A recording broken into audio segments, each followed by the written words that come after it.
Hey, it's Vanessa, the Crafty Gemini. I post weekly videos right here on my YouTube channel, and in this video tutorial, as a part of my hand embroidery video series, I'm going to teach you how to make this super cute and fully lined tote bag with this hand embroidery embellishment.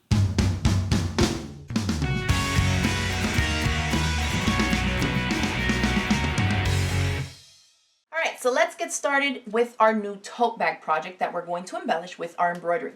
So we're moving right along in our embroidery series. Now if you're new to this series, make sure that you click the graphic right there, and that will take you to the whole video playlist so you can learn all the basics of what you need, the materials and supplies, and also all the video lessons on how to create some of these basic stitches. For those of you that have been following along, you're probably a little tired of practicing your stitches, or if you're impatient like me, you want to try them out on an actual project. So instead of teaching you more stitches right now, what I want to go through is show you how to create a project and embellish it with your own hand embroidery skills. It's a great practice piece, and then you also get to show it off, okay? So we move right along. We have a lot of stitches here, and I think we pretty much have enough of a grasp of the basic stitches that we can move them onto a project. So if you're a beginner, sometimes when you look at a design in a book or online or somewhere, you think, I would love to embroider that, but just from looking at the design itself, it looks like it's a lot more complex than it really is. So in this project, we are using one of the designs from the Stitch Style book by Indigo Junction, and the book actually includes some really great and super cute designs. This one here, you can see I cut up the page because on the pages, on the solid black side, you can trace the designs onto your fabric or whatever your preferred method is. But on the opposite side, it's actually transfer paper. So I just cut out the strip I needed and I put it right on my fabric and hit it with a warm iron and transferred the design right there. So if this is something you want, remember I've always included links in the description box below on where you can get the supplies and materials that I'm talking about in my tutorials, all right? So this is a design from there, and if you look at that up close, it looks pretty complex for a beginner, right? But I've only used really two different types of stitches on here, including one that we're going to teach you new in here called a satin stitch. But really, all the outlining here has been done with just our regular back stitch and then some French knots. Everything has been done just with those two stitches, and then in here we do the outline in the back stitch, and then we go ahead and fill it in with a satin stitch. It's not hard at all, and you can totally do it. So let's move on to the supplies that we're using so that we can create the tote bag that we're going to embellish. So this fabric that you see here, you're probably wondering what it is. You can tell that it's a lot stiffer and thicker than quilting cottons. This is actually a denim. It's called Crossroads denim, and it's put out by Indigo Junction as well. It comes in a ton of different colors, and I'm using the one in the pistachio color, and I think it's great for this type of a project for a tote bag because it has body. You don't need to interface it, and then we're still going to add a little bit more body because we are going to fully line our tote bag. So you'll learn how to do that as well. And for the lining, I'm just using this really pretty fabric designed by Jennifer Paganelli for Free Spirit Fabrics, and this is what we're going to have on the inside. Again, no stabilizer. So simply the denim for the outer, and then we're using the quilting cottons for the lining on the inside, okay? And we're going to do the same thing for the straps. So it's a simple lined tote, and I think this is going to be a great beginner project. So we have our fabric here. For the outer part of the tote, we are starting off with a piece of fabric. Notice it's one continuous strip, and it measures 11 inches by 28.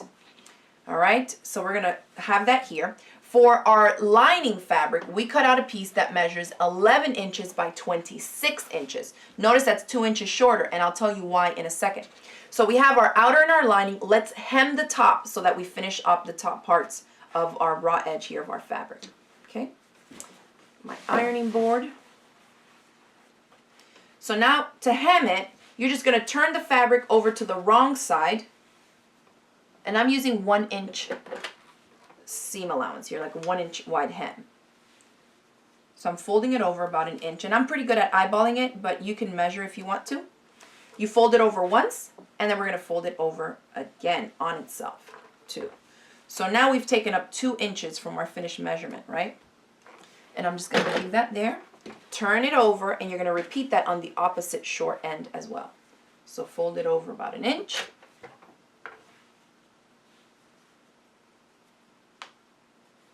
Press, fold it over on itself again. And now to hem this, we are going to top stitch along the bottom edge of our hem here, right along here, okay? Just with a straight stitch on your sewing machine.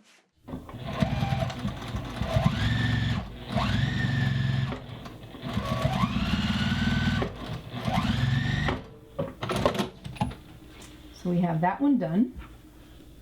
And I'm just using a gray thread, which is a go-to color of mine because it goes with so many different fabrics.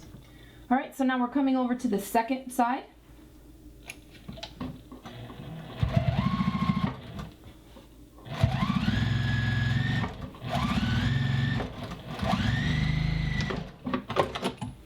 All right, so that's hemmed. Now we can move on to the next step. All right, so we're done hemming the top of our outer denim fabric. Now we're gonna move on to repeat the same steps to our lining fabric. Remember that your lining only measures 26 inches in length, so it's still 11 inches the other way, but 26, and I'll show you why. Because we're gonna come here and fold the top edge down 1 inch, just like we did with the other fabric, the outer. You're gonna press that down into place, but you're not gonna fold it on itself. You're only gonna do that one time. So if you're gonna be working on this project later on, or you're gonna move it around where that crease is gonna get off on you, feel free to put a little bit, you know, a few dots of basting glue just to help keep that in place. Just to make sure that that fold for that hem stays there. And then you're gonna flip it and repeat the same thing to the other side. So fold it down 1 inch and crease it.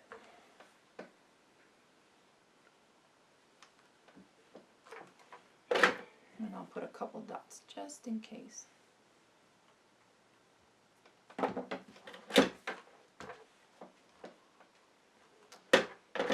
All right, so now we are going to sew up the lining. Instead of having it one continuous strip, we're gonna flip it so the pretty side is facing up, and then you're gonna reach up, grab the two hemmed edges up top where you folded that over.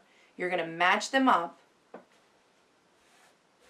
And I don't even put pins really, I just lay it as best as I can get it and then just hit it with the iron so I can create a crease down here that's now going to help the fabric stay in place for me.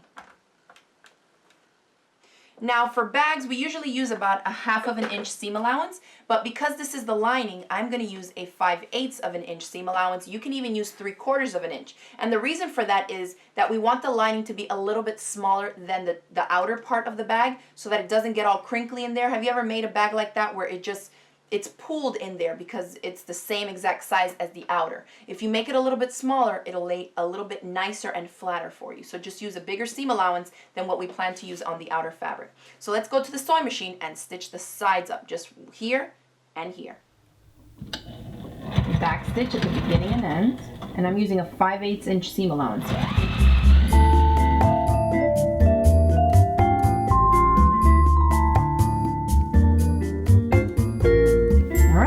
Lining is done. All right, so our lining has been flipped over the hem part and we stitched down the sides, so you can set this aside for now. Now we're going to go ahead and make our straps, these really cute little straps for our tote bag. Isn't that really cute? So the two things that you're going to need is the same fabrics that we've been working with. So we have our outer fabric, which is the pistachio crossroads denim, and then the same lining fabric for the inside part. So notice you can still get a peek of that green denim sticking out on the top and top stitch into place. I think this is going to make a great handle, and you can see the body that that denim gives. So still, again, no interfacing. This is great for this project, all right? So let's start off with the measurements. We are going to need a strip of the crossroads denim in 2.5 inches wide by 14 inches long. And you're going to need 2 of those for the 2 handles that you're going to make for your tote. So I've already made this one. I'm going to show you how I prep the second one here. You're going to flip it so the pretty side of the fabric is facing down. Fold it in half lengthwise. You're going to press it along that center crease just to give you a guide. And now we're going to open it up and reach in the outer edges in towards that previous crease that we have there from the one that we just did when we folded it in half. So do that on one side and fold the other edge in right to the middle as well. So this is something that I like to do, especially when I'm working with thicker fabrics like this denim. You can see that although I have my creases in place, the fabric doesn't lay as flat as I'd like it to, okay? So I always call on my handy glue, and I'll just do a quick line in here, really light, and then I'll just press that into place so that it can help me keep my fabric exactly where I want it to be and nice and flat for the next layer, because we are layering up the lining fabric strip on top. So you can see it's a lot easier to work with when it's nice and flat. So now for the lining fabric, you're going to cut the same thing, except instead of 2.5 inches, which we cut from the denim, we want to cut it just 2 inches. So it's a little bit smaller. So 2 inches wide by, again, the 14 inches in length that we need. Okay, and if you want to make your straps bigger, feel free, shorter, you can do whatever you want. These are just the measurements I came up with. Again, I'm laying the strip with the pretty side facing down, folding it in half lengthwise, pressing that crease so I have a guide, and I'm going to open it and fold in my edges the same way that we just prepped that denim, okay? And I'm going to repeat the same thing with the basting glue to keep this nice and flat, because now I need to layer one on top of the other. Okay.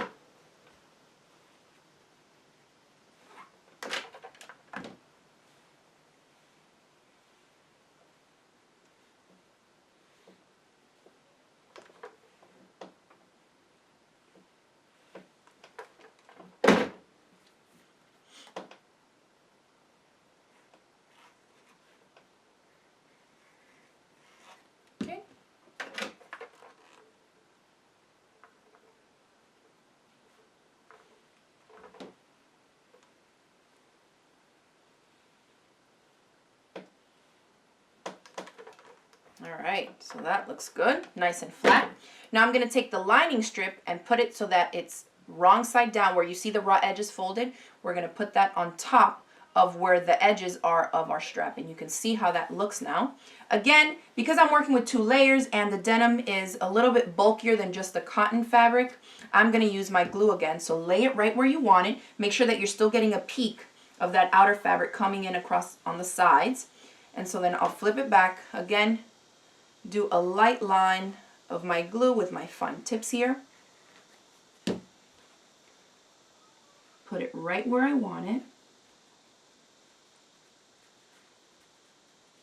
It's just going to be a little easier than putting pins in place, because that glue is going to hold it right where you want to. So when you go to sew, you're not going to mess up, you know? Just follow the outside edge of that lining fabric and it's not going to shift on you. So now we can head over to the sewing machine and we're going to top stitch, just like we've done on this one. The stitches are nice and close to the outside edge of your lining fabric, and repeat to both sides.